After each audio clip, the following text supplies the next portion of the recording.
ડીસા સહિત સમગ્ર બનાસકાંઠા જિલ્લામાં છેલ્લા એક અઠવાડિયાથી રામોત્સવની ઉજવણી અંતર્ગત અનેક વિવિધ કાર્યક્રમો સમગ્ર જિલ્લામાં યોજાયા હતા અને સમગ્ર જિલ્લો રામમય બની ગયો હતો.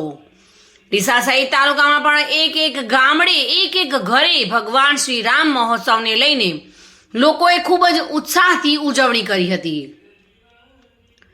ડીસામાં પણ ગઈકાલે દિવસભર અનેક વિવિધ કાર્યક્રમો યોજાયા બાદ સાંજના સમયે આતિશબાજી શરૂ થઈ ગઈ હતી અને દિવાળી કરતાં પણ વધુ ફટાકડા લોકોએ ફોડ્યા હતા.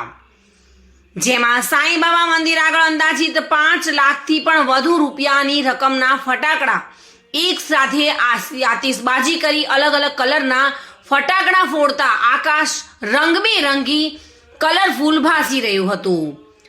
સમગ્ર ડીસામાં રામમય વાતાવરણ જોવા મળ્યું હતું. રાત્રે પણ અલગ અલગ જગ્યાએ ભજન સંધ્યા રામમય બની કાર્યક્રમો ગોઠવાયા હતા. અલગ અલગ સોસાયટીઓમાં રામધૂન ચાલી હતી અને સમગ્ર દિવસ દરમિયાન પણ અનેક કાર્યક્રમોનું આયોજન કર્યું હતું. પરંતુ સાંજે આતિશબાજીથી સમગ્ર ડીસા ફૂલ ગુલાબી જોવા મળ્યું હતું.